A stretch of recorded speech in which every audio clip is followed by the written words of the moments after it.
Maaca foi a esposa do rei Davi e a mãe de Absalão e Tamar. Não há muita informação sobre Maaca na Bíblia. O que sabemos pode nos ajudar a entender suas características e fortalecer as nossas próprias. Mas antes, gostaria de convidá-lo a se inscrever em nosso canal e comentar de onde você está nos ouvindo e como está se sentindo hoje. Maaca foi a mulher que deu à luz ao terceiro filho do rei Davi, Absalão, como registrado em 2 Samuel e 1 Crônicas. Mas quem era Maaca? Ela era filha de Talmai, o rei de Geshur, o que a fazia ser uma princesa. Isso sugere que o casamento de Davi com Maaca provavelmente tinha motivações políticas.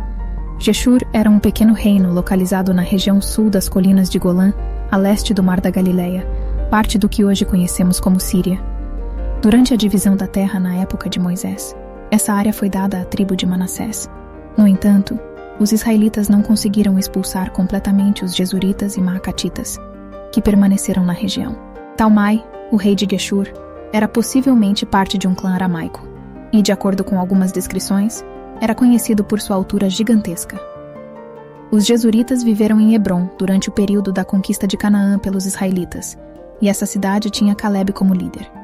O casamento de Davi com Maaca ocorreu após ele já ter pelo menos 3 esposas. Portanto, é provável que tenha sido um acordo político, mais do que uma união motivada pelo amor. Isso nos leva a entender que a vida de Davi estava cheia de complexidades políticas e que os casamentos desempenhavam um papel importante nesse contexto. Absalão nasceu em Hebrom e foi o terceiro filho do rei Davi com Maaca.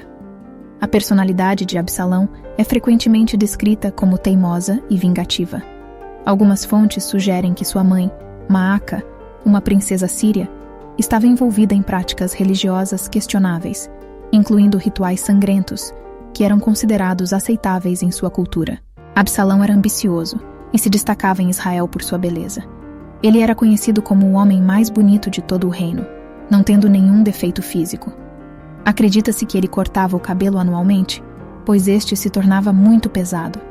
O peso do cabelo que ele cortava era de 200 ciclos, de acordo com 2 Samuel. Além de Absalão, Maaca e Davi tiveram uma filha chamada Tamar. Ela também era conhecida por sua beleza e moralidade. Tamar era muito amada por Davi e era a filha mais honrada do rei, sendo a única filha de Davi mencionada nas Escrituras. No entanto, a beleza e virtude de Tamar acabaram por trazer grande tristeza para ela e sua família. Aminon, o primogênito do rei Davi com sua esposa Ahinoam Jezreel, nutria um amor proibido por sua meia-irmã, Tamar. Essa paixão avassaladora o consumia, conforme relata 2 Samuel 13, versículo 2, onde diz que ele adoeceu de amor por sua irmã Tamar, pois ela era virgem, e parecia-lhe impossível fazer-lhe mal. É importante ressaltar que, de acordo com as leis de Israel, esse tipo de paixão e comportamento era considerado um crime grave, exatamente como é hoje. Tamar, por sua vez, era conhecida por sua virtude e caráter moral. Ela sabia que o que Aminon desejava era imoral e profano, algo que não deveria ocorrer em Israel. Tamar recusou-se veementemente a consentir com tal ato, ciente de que isso mancharia sua reputação e a submeteria à vergonha e desgraça. Tamar até sugeriu uma solução para Aminon, indicando que ele poderia simplesmente pedir ao rei Davi, seu pai, que intercedesse por ele, pois o rei não negaria seu pedido. Esta foi uma tentativa de evitar a tragédia iminente. No entanto, Aminon não seguiu esse conselho. A narrativa encontrada em 2 Samuel 13, versículos 1 a 22, descreve como Tamar foi abusada e, posteriormente, envergonhada por Aminon, que a expulsou para a rua e trancou a porta após o terrível ato. Ela se encontrou em um estado de desespero e desonra, buscando abrigo e proteção com seu irmão Absalão. O que torna essa história ainda mais angustiante é a reação de seu pai, o rei Davi. Embora tenha ficado muito irado ao saber do que aconteceu com sua filha, Davi não tomou nenhuma ação contra o agressor, que também era seu filho. Isso nos leva a refletir sobre o silêncio e a inação diante da injustiça. Imaginamos o sofrimento de Maaca, mãe de Tamar, que não conseguiu ver sua filha obter justiça. Apesar de ser uma das esposas do rei e filha de outro rei, ela não conseguiu persuadir o rei Davi a agir. A impotência de Maaca diante da tragédia de sua filha deve ter sido devastadora.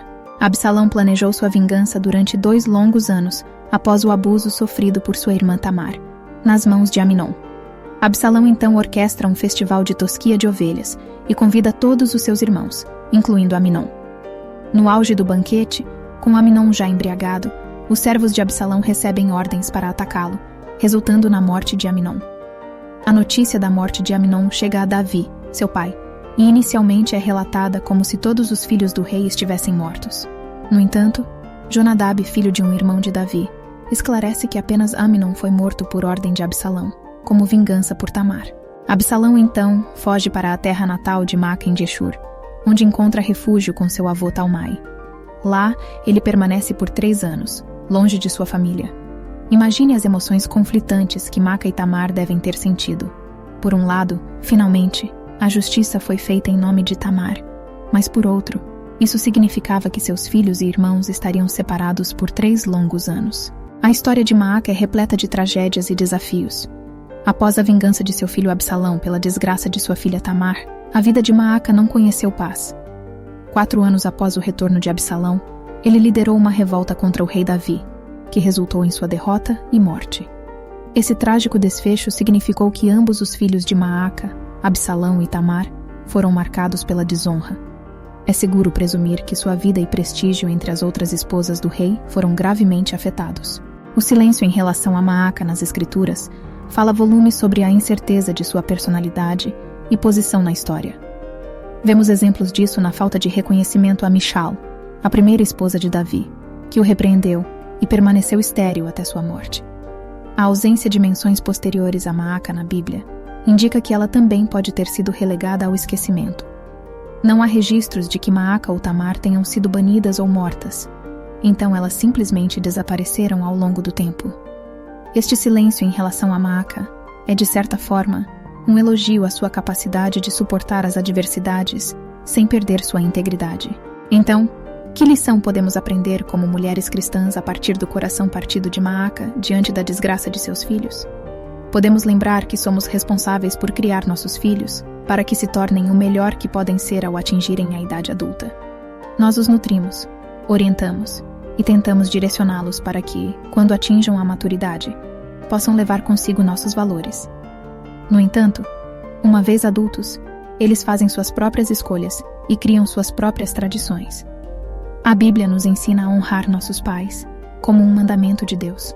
Em Deuteronômio 5, versículo 16, está escrito: honra teu pai e tua mãe, como o Senhor, teu Deus, te ordenou, para que se prolonguem os teus dias na terra que o Senhor, teu Deus, te dá. Jesus, ao falar aos escribas e fariseus, reforça essa mensagem, destacando que aqueles que amaldiçoam pai ou mãe estão em desacordo com o mandamento divino. Ele critica aqueles que usam a desculpa de que estão oferecendo um presente a Deus em vez de ajudar seus pais, afirmando que estão anulando o mandamento de Deus com suas tradições humanas. Fiquem ligados para mais conteúdo incrível. Até a próxima. Que a presença de Deus seja uma constante em sua vida, trazendo bênçãos, alegria e amor. Deus os abençoe.